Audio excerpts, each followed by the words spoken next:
ఏం చెప్పనమ్మా, ఎన్నని చెప్పను. ఆయన బాధపడతారని భయపడి కొంత, స్వార్థంతో కొంత, ఆయనపై నాకున్న ప్రేమ బలానికి లొంగిపోయి కొంత. మిమ్మల్ని ఎన్ని మార్లు వంచానో నేను లెక్క కట్టలేను. డైరీలో రాసుకోలేదు. ఈ క్షణం వస్తుందని నేను ఊహించలేదు.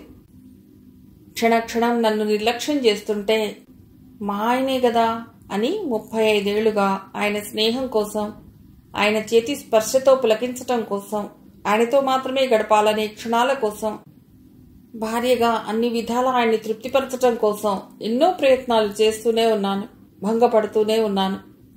నిన్న మొన్నటిదాకా ఆయన తృణీకారానికి బాధపడ్డానే గాని విరక్తి చెందలేదు. ఆయన అలక్ష్యం చేసినా, తిరస్కారం చూపినా, ప్రేమరాహిత్యంలో మించినా, నా మనస్సు ముక్కలు చేసినా, ఆయనకు అవసరమైనప్పుడు తిరిగి ఏరుకున్నా, అవన్నీ ఆయన హక్కులనుకున్నానే గాని నాకు జరుగుతున్న అన్యాయం అనుకోలేదు. పరాయి ఆడవాళ్ల కోసం పాకులాడే వాళ్లను చూసి ఆయన యవ్వన రక్తంలోని పవిత్రతకు గర్వపడేదాన్నే గాని వయసు మీద పడ్డాక అదే తప్పు అతడు చేస్తాడని ఊహించలేదు. నావాడు అందరిలాంటి వాడు కాదు అనే భ్రమపడే ఆడజాతిలో నేను ఒక ఆడదాన్ని కదా. విరక్తిగా నవ్వింది శివాని. ఎంత అమాయకురాన్ని నేను. ఇన్నాళ్ళు ఎంత మంచివాడనుకున్నాను ఆయన్ని. ఇప్పుడు వెనక్కి తిరిగి ఆలోచిస్తే ఆయనలోని ప్రేమరాహిత్యం, ఆయన్ని ఆయనే ప్రేమించుకునే తత్వం ఇప్పుడు నాకు స్పష్టంగా అర్థమవుతూ ఉంది. నా నుండి ఆయన కోరేది, నా నుండి ఆయనకు కావాల్సింది అవసరం మాత్రమే. కానీ హరి అలా ఆయన ఓ రాతి బొమ్మలా, ఓ మరమనిషిలా ఉండిపోయినా ఇంత బాగుండేది. క్షణమాగింది శివాని. హరిడి నోరు విప్పలేదు, రెప్పవాల్చలేదు. హరి ఇప్పుడు హఠాత్తుగా ఈ ప్రేమభావం ఎక్కడి నుండి పుట్టుకొచ్చినట్లు? సింధు సింధు సింధు అంటూ నా నరాల్ని కోసేస్తూ దాని తాలూకు నా ఆవేదనను పట్టించుకోనంతగా ప్రేమలోకి ఎందుకు జారుకున్నట్లు? ఇద్దరి మధ్య పుట్టిన ప్రేమను మూడో మనిషి తెలుసుకోవటానికి 3 నిమిషాలు పట్టదు హరి. వాళ్ల హావభావ చేష్టలు వాళ్లను పట్టించేస్తాయి.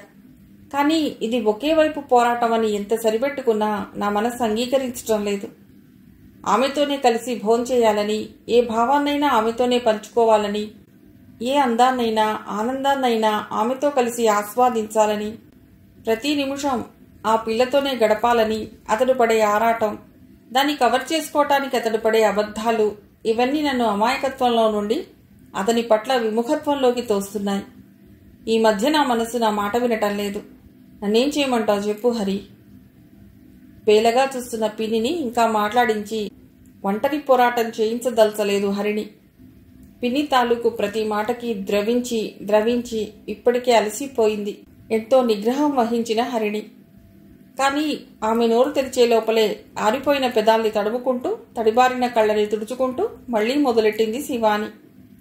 మీ బాబాయ్ నేనొక్కటే అడిగాను, ఆ ఒక్కటి చేయమని ప్రాధేయపడ్డాను. కానీ ఎంత రాతి మనిషి హరి మీ బాబాయ్. ఆ ఒక్కటి తీర్చలేడు. కనీసం తీరుస్తానని మాట ఇవ్వలేదు. ఏమిటది పిన్ని? ఈసారి తొందరగా నోరు విప్పింది హరిణి. శివ అనే పిలుపు స్థానంలో సింధు అనే పిలుపు విని ఓర్చుకోలేకపోతున్నాను. చిన్నపిల్ల, అమ్మా అని ఆప్యాయంగా పిలవవలసిన వయస్సులో ఉంది. అమ్మా అని పిలవండి అన్నాను. అలా చెప్పేటప్పుడు ప్రతి అణువు కమిలిపోవటం హరిణి స్పష్టంగా చూసింది. అవమాన భారాన్ని పంటి బిగువన నిగ్రహించుకోవటం వలన అసలే తెల్లటి ఆమె దేహం రక్తం చిమ్మినట్లు ఎర్రబడ్డం హరిణి కంటి చూపుల్ని దాటిపోలేదు. హరిణి మనస్సు శివాని పట్ల జాలితో నిండిపోయింది. ఆమె ఆలోచనలోకి జారిపోయింది. వారిద్దరి మధ్య 3 పదుల వయస్సు తేడా. కూతురు కంటే చిన్నదైన సింధూర అనే పిల్లని చూసిన మొదటి క్షణంలోనే బాబాయ్ నోటి నుండి అమ్మా అనే ఆప్యాయమైన పిలిపొచ్చి ఉండాలి. ఒకవేళ అతడికి అలా పిలవాలని తట్టకపోయినా పిన్ని చెప్పిన తర్వాతైనా రియలైజ్ అయి ఉండాలి. అది జరగలేదు. అంటే బాబాయి మనసులో ఇక హరిణికి మనస్సు ఆగలేదు. తన మనస్సులోని అనుమానాన్ని బయటపెట్టేసింది. పిన్ని, బాబాయ్ తప్పు చేస్తున్నాడా? తెలియదు అంటూ శివాని తల అడ్డంగా ఊపటంతో భర్త తప్పు చేయడనే నమ్మకం, తప్పు చేస్తున్నాడేమోననే అనుమానం ఏకకాలంలో ధ్వనించాయి. తప్పు చేయడం అంటే హరి, నీ ఉద్దేశం ఏమిటమ్మా? హరిణి కొద్ది క్షణాలు ఆలోచించి వెంటనే అంది. శరీరాన్ని ఏకం చేయటం. అదొక్కటేనా తప్పు? దాన్నేగా పిన్ని తప్పన్నారు. నన్ను వెలివేశారు. కాదు హరి, వాళ్ళు నిన్ను వెలివేయలేదు. మానసిక వ్యభిచారం చేసే మూక వాళ్లను వాళ్ళు వెలివేసుకోలేక భర్తలేని నీ సృష్టి ధర్మాన్ని తప్పుబట్టారు. ఓకే పిన్ని, నా సంగతి వదిలే. నీ పుణ్యమా అని రోత జీవితం నుండి బయటపడి ఒకరికి ఇల్లాలనైనాను. నేను తృప్తిగా జీవిస్తున్నాను. నేను అడిగిన ప్రశ్నకే నువ్వు స్పష్టంగా జవాబు చెప్పలేదు. ఏమడిగావు? ఆలోచిస్తూ అంది శివాని. ఆమె బ్రెయిన్ కన్ఫ్యూజన్లో ఉంది. బాబాయ్ తప్పు చేస్తున్నాడా అని అడిగాను. క్షణం ఆలోచించింది శివాని. నువ్వు నిర్వచిస్తున్న తప్పు చేస్తున్న దాఖలాలు లేవు, కానీ హరి ఆ అమ్మాయి నుండి స్పర్శానందాన్ని అనుభవిస్తున్నాడు ఆయన. ఓకే పిన్ని, ఇప్పుడు బాబాయ్ వర్షంలోకి ఎడదాం. నీకు నేను అన్యాయం చేయటం లేదని బాబాయ్ అంటున్నాడు. దాన్ని నువ్వు నమ్ముతున్నావు కదా? అక్క కూతురు మాటల్ని మధ్యలోనే తుంచేసింది శివాని. లేదు, నాకు అన్యాయం జరగటం లేదని నేను అనుకోవటం లేదు హరి. ఇది నా మనసుకు జరిగే అన్యాయమని నీకు అనిపించడం లేదా? నిజమే పిన్ని, నీ మనసుని ఇంత క్షోభ పెట్టి బాబాయ్ ఆ అమ్మాయి కొరకు ఎందుకింత ఆరాటపడుతున్నట్టు? బాబాయ్లో ఇప్పుడిప్పుడే ప్రేమరాహిత్యం సడలిపోతుందంటావా? అదే నిజమైతే నీవు కోరినట్లుగా బాబాయ్ నీ పట్ల కూడా మారతాడు పిన్ని. చివ్వున తలెత్తింది శివాని. కాదు, నీవు పొరబడుతున్నావు. ఇది ప్రేమ పాఠాలు నేర్చుకోవటం కాదు. ఆడది అందేవరకే మగవాడిలో ఆరాటం. దాన్ని ప్రేమ అని భ్రమపడుతూ ఉన్నావు నువ్వు. నా భర్త కూడా అందులో ఒకరైనందుకు చింతిస్తున్నాను నేను. ఇక ఎలాంటి మాటలు చెప్పి పిన్నిని ఓదార్చాలో అర్థం కాలేదు హరిణికి. పోనీ పిన్ని, వదిలేరాదా? అదేదో చిన్న విషయంలాగా అంది హరిణి. తుళ్ళిపడింది శివాని. అంటే ఆయన్ని వదిలేయమంటావా? అతన్ని పట్టుకుని వేలాడటం వదిలేయమంటావా? శుష్కంగా నవ్వుతూ అంటున్న పిన్నిని చూస్తే జాలేసింది హరిణికి. కానీ తప్పదు. బాబాయి మారడు, ఖచ్చితంగా మారడు. మారని బాబాయి ఇన్ఫ్లుయెన్స్ నుండి పిన్నిని తప్పించి రక్షించుకోవాలి. బాబాయిలోని మొండితనాన్ని మంచితనంగా, ఇగోని సమర్థతగా భావించింది పిన్ని. ఆమె జీవితం అలాగే సాగిపోయి ఉంటే బాగుండేది. కానీ భావుకత, సర్దుబాటుతనం, ప్రేమించే నైజం, క్షమాతత్వం గల పిన్ని జీవితంలోకి సింధు అనే అమ్మాయి వచ్చి ఆమె పోగొట్టుకున్న దాన్ని గుర్తు చేసి తను గడిపింది నిజమైన జీవితం కాదనే సత్యాన్ని తెలియజెప్పి ఆమెను నరకంలోకి నెట్టేసింది. నిట్టూర్చింది హరిణి. ఎంత ఆలోచించినా తన పిన్నికి మరో దారి చూపించగల మరో మాట ఆమెకు స్ఫురించలేదు. సింధు తాలూకు నైతిక ధోరణిని విమర్శించి, బాబాయి తాలూకు అనౌచిత్య ప్రవర్తనని దూషించి ఈ క్షణానికి పిన్నికి మనశ్శాంతిని ఇవ్వగలదు. కానీ ప్రాబ్లం సాల్వేషన్ అది కాదు, కాకూడదు. మారని బాబాయిని పట్టించుకోకపోతే తప్ప పిన్ని సుఖపడలేదు. పిన్ని బాధ గాని, పిన్ని కోపం గాని, పిన్ని నిరసన గాని ఇవేవి అతన్ని మార్చలేకపోయాయి. ఇక పిన్నికి జీవితం మీద అనురక్తి కలిగేలా చేయగల మార్గం ఒక్కటే. అందుకే అనేసింది, కృష్ణారామ అని అనుకోవలసిన వయస్సు మనది, ఇక బాబాయిని పట్టించుకోకు. నవ్వుకుంది శివాని. ఆ నవ్వుకే నోరుంటే, పిచ్చి పిల్ల, ఈ వయసులోనే ఆడదానికి భర్తతోడు కావలసింది అనుండేది. పిన్ని, ఏమ్మా? ఏమిటి ఆలోచిస్తున్నావు పిన్ని? ఈ వయసులో నీకు బాబాయి ఎందుకు అంటుంటే ఆలోచిస్తున్నాను. నేను తప్పుగా మాట్లాడానా పిన్ని? నిన్ను బాధ పెట్టానా? లేదు లేదు, నాకు ఆయన లేరు అనే సంగతి చెప్పావు. నీ సలహా తప్పక పాటించాలి, అంతకంటే మరో మార్గం లేదు. తమాషా చూసావా హరి? బాధ పెట్టిన ఆయన బాధపడుతున్నావా అని అడగలేదు. బాధపెట్టని నువ్వు నా కోసం బాధపడుతున్నావు అని నిట్టూర్చి మళ్లీ అంది శివాని. మొత్తానికి ఈ వయసులో మీ బాబాయ్ నన్ను ఒంటరిదాన్ని చేశాడమ్మా. పిన్ని గొంతులోని నిరాశకు తట్టుకోలేకపోయింది హరిణి. మేమంతా నీకు లేమా పిన్ని? అక్క కూతురు మాటల్లోని ఆర్ద్రతకు చెలించిపోయింది శివాని. ఉన్నారమ్మా, నాకు నువ్వున్నావు, లావణ్య ఉంది, మంచి స్నేహితులున్నారు, ఇంకా చాలామంది ఉన్నారు. కానీ ఏం చెయ్యను, నా పిచ్చి మనసు అతడే కావాలని కోరుకుంటోందే. హరిణి దగ్గర ఇక మాటలు మిగల్లేదు. అయినా మనసును జోకొట్టి నోరు మాత్రం తెరిచిందామె. చూడు పిన్ని, ఈ దేశంలో మనిషి సుఖపడాలంటే వాళ్ళని వాళ్లే ప్రేమించుకోవాలి. వాళ్ల కాళ్ల మీదే వాళ్ళు నిలబడాలి. అప్పుడే ఎవ్వరికీ ఎలాంటి ఆశాభంగమూ ఉండదు. నువ్వు ప్రయత్నించి చూడు. హరిణి లేచి వెళ్లి ఫ్రిడ్జ్లో నుండి నీళ్లు తెచ్చి శివానికిచ్చి ఫైనల్గా అంది, అయితే నన్ను ఒకసారి ఆ సింధుతో మాట్లాడమంటావా పిన్ని? మాట్లాడు. ఆ పిల్ల మంచి మనసు చేసుకుని వేసే భిక్షతో ఆయన్ని నేను సాధించుకోవటం నాకు ఇష్టం లేకపోయినా ఆ పిల్ల జీవితాన్నైనా సరిదిద్దిన దాన్నవుతాను. ఇక్కడితో సంభాషణ ఆపు చేయాలనుకున్న హరిణిలో మరో సందేహం. అంటే పిన్ని, నీ ఉద్దేశం బాబాయి ఆ పిల్లలు ఇష్టపడుతున్నట్టు ఆ పిల్లకు తెలియదంటావా? ఏమో, సింధుని చూస్తే నాకు అలా అనిపించదు. తన తోటి సీనియర్ టీచర్ ఏది చెప్తే అది వినే వినయ విధేయతలు గల పిల్లగా నాకు అనిపిస్తోంది. అలాగే అంటావా పిన్ని? అయితే నీకు బాధ ఎందుకు? 1 వేలే, ఎంతకాలం నిలుస్తుంది? ఆఖరి అస్త్రం ఉపయోగించింది. విరక్తిగా నవ్వింది శివాని. తన భర్త వెంట 100 మంది అమ్మాయిలు పడినా భరించొచ్చు, క్షమించొచ్చు. కానీ తనవాడు అనుకున్న మగాడు మరో ఆడదానికి మనసిచ్చి తనను నిర్లక్ష్యం చేస్తే సహించే రక్తం తమ జాతిలో లేదు. శివాని మౌనంగా మిగిలిపోయింది. హరిడికి మాటలు రావటం లేదు. ఇంకేం మాట్లాడగలరు ఎవరైనా? కానీ ఏదైనా మాట్లాడకపోతే పిన్ని హర్ట్ అవుతుంది. బాబాయ్ మారతాడు పిన్ని. క్షణం ఆశగా చూసింది శివాని. మరుక్షణంలో ఆ ఆశానేత్రాల్లో నిరాశ. నో హరి, మారరు, నాకు తెలుసు. ఇంతవరకు నా కోసంగా, నన్ను సంతోషం పెట్టడం కోసంగా నాకు నచ్చినవేవీ ఆయన చేయలేదు. నాకు ఏదైనా తెచ్చిపెట్టినా, నన్ను ఎక్కడికైనా పంపినా, నా కోసం ఏ చిన్న పనైనా చేసినా ఆయనకిష్టమైతేనే చేశారు. అంతేగాని ఆయన కష్టమైంది నా కోసం ఇష్టంగా మార్చుకోలేదు. పేలవమైన పిన్ని మొహం హరిణిని కలవరబెట్టింది. హరి, నేను ఆయన కోసం నాకు ప్రియమైన ఉద్యోగాన్ని వదులుకున్నాను. నువ్వు కష్టపడ్డం నేను చూడలేనంటే సంబరపడిపోయి ఉద్యోగ అవసరాన్ని మర్చిపోయాను. నాకు ఇష్టమైన టైలరింగ్ వదిలేయమంటే మనస్ఫూర్తిగా వదిలేశాను. అలా ఆయన కోసం నేను ఏది వదులుకున్నా నాకు ఆనందాన్ని ఇచ్చిందే గాని బాధను కలిగించలేదు. నేను అసంతృప్తి పడలేదు. ఆయన సంతోషంగా ఉంటే నేను సంతోషపడేదాన్ని. కానీ ఆయనలో ఆ కోరిక ఎందుకు లేదు? పిన్ని, అలా అనుకోకు. బాబాయిలోనూ నిన్ను సంతోషపెట్టాలని ఉంటుంది. కానీ ఆయన దాన్ని వ్యక్తం చేయలేడు. ఆయన ప్రాక్టికల్ పర్సన్. తల అడ్డంగా ఊపింది శివాని. మరిప్పుడు? ఇప్పుడదేదో మైకం. అశాశ్వతమని తెలిసి జుర్రుకుంటున్న అబద్ధపు ఆనందం. పిన్ని, ఆ మైకం దిగటానికి ఎంతో టైం పట్టదు. ఈ కొద్ది రోజులు ఓర్చుకో పిన్ని. బ్లాంక్గా చూసింది శివాని. లేచి నిల్చుంది హరిణి. సరే పిన్ని, రేపే ఆ అమ్మాయిని కలుస్తాను. ఆ అమ్మాయి ద్వారానే బాబాయి పశ్చాత్తాపడి నీ విలువను గ్రహించేలా చేయగలిగితే అంతకంటే సంతోషం నాకు మరొకటి ఉండదు. వస్తాను.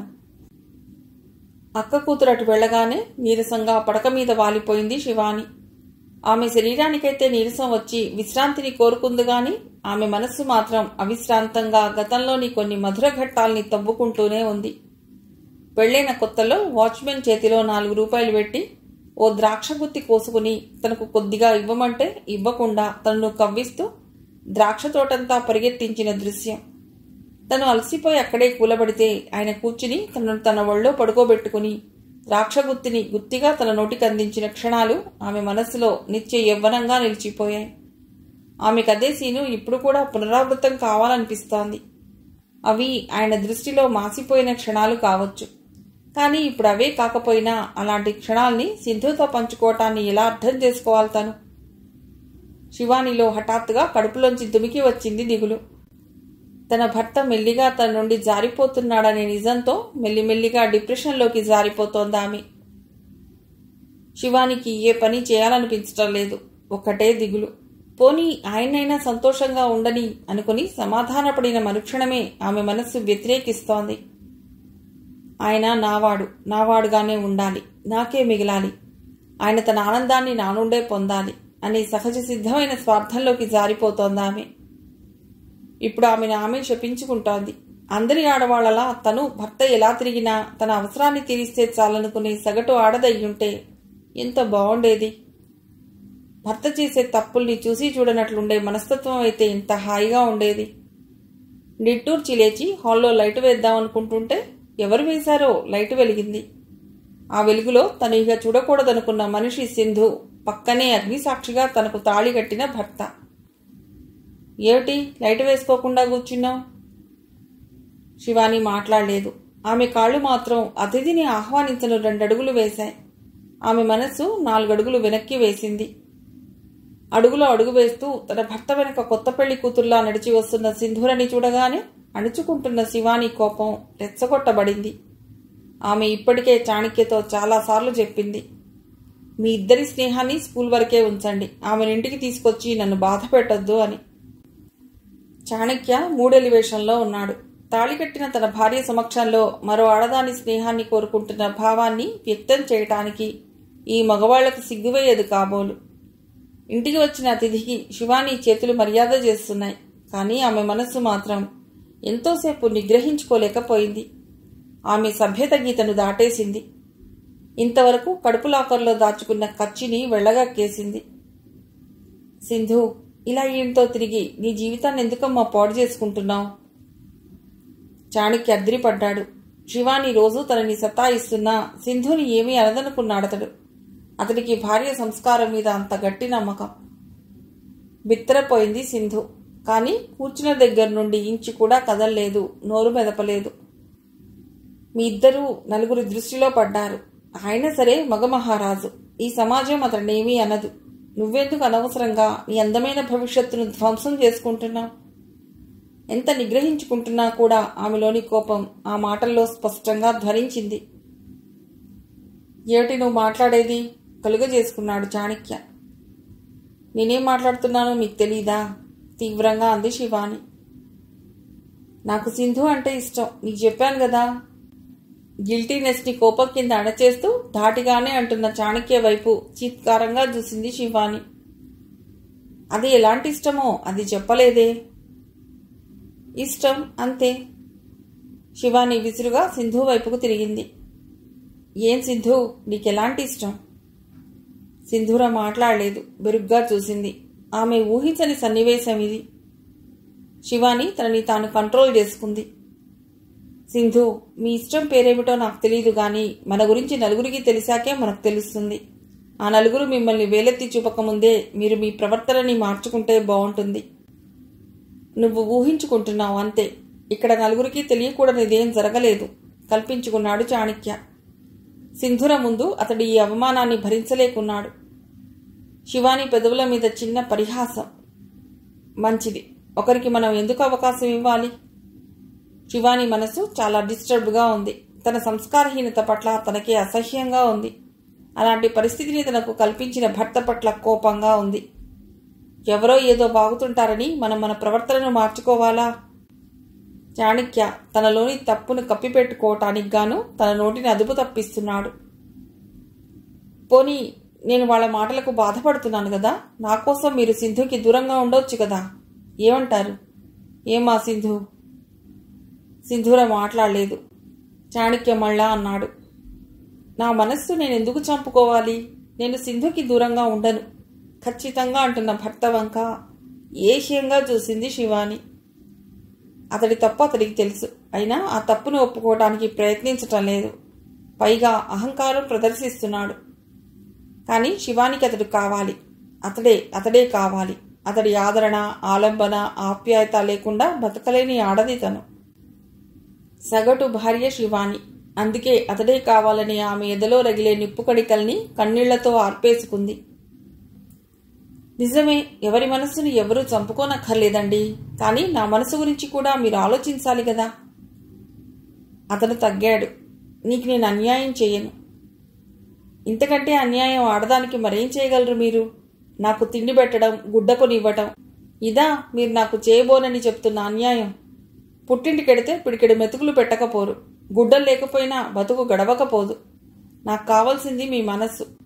అది ఇంకా ఎవరి సొంతము కావటాన్ని నేను సహించను. చాణక్య జవాబివ్వకముందే లేచి నిల్చుంది సింధూర. సార్, నేను ఎడుతున్నాను. శివాని పశ్చాత్తాపడింది. సింధు తన మాటలకు అంత రోషపడిందంటే నిజంగా ఆ పిల్ల మంచిదేనేమో. తన మాటలకు నొచ్చుకుని వెళ్ళిపోతానంటుందంటే పాపం ఆ పిల్లకు తన భర్త కుళ్ళు మనస్సు తెలియదేమో. కానీ నోరు తెరిచి, ఆంటీ మీరు తప్పుగా మాట్లాడుతున్నారనో, నాకు అలాంటి ఉద్దేశం లేదా ఆంటీ అనో ఆ పిల్లైనా కాస్త ఓదార్పునివ్వవచ్చు కదా. శివానిలో మరలా ఆవేశం. చూడమ్మా సింధు, నువ్వు బాధపడడంలో అర్థం ఉంది, కానీ ఒక్కసారి ఆలోచించు. నా స్థానంలో నువ్వుంటే నీ భర్తను నువ్వు ఇలా నిలదీయవా? ఆ అమ్మాయి తలూపింది. ఆమె కళ్ళు తడి అయ్యాయి. సింధు కళ్ళలోని కన్నీటిని చూసిన చాణక్య రెచ్చిపోయాడు. శివాని, ఇహ మాట్లాడొద్దు. నాకు నువ్వు ఎంతో, సింధు అంతే. శివాని పెదవుల మీద నుండి దొర్లబోయిన మాటలు అక్కడే ఆగిపోయాయి. కళ్ళలో నుండి దొర్లబోయిన కన్నీరు మంచుగడ్డ అయ్యింది. సింధు, నువ్వు కూర్చో. లేచి సింధుల చేయి పట్టుకున్నాడతడు. చివ్వున లేచి లోపలికి వెళ్ళిపోయింది శివాని. ఆమె మనస్సు రోషంతో కందిపోయింది. అవమానపడ్డ సింధు వెళ్ళిపోయింది. ఆమె వెనకే చాణక్య. బాధతోనూ అవమానంతోనూ తల్లడిల్లిపోతున్న శివాని ఒంటరిగా కూర్చుని నిశ్శబ్దంగా ఏడ్చి గుండెల్లో భారాన్ని దించుకోవాలనుకుంది. కానీ ఆ రోజే లావణ్య వచ్చింది. ఎవరి రాక కోసం తాను చెక్కోరిలా ఎదురు చూస్తోందో ఆ కూతురి రాక శివానికి ఇప్పుడు వద్దనిపించిన క్షణాలివి. లావణ్య తల్లి మొహంలోని వేదనను గమనించినట్లు లేదు. అమ్మా, స్నానం చేసొస్తాను, చిరాగ్గా ఉంది అని లోపలికి వెళ్ళింది. శివాని తిరిగి ఆలోచనల్లోకి, ఆవేదనలోకి, వైరాగ్యంలోకి జారుకుంది. మిగిలిన కథ తర్వాతి భాగంలో.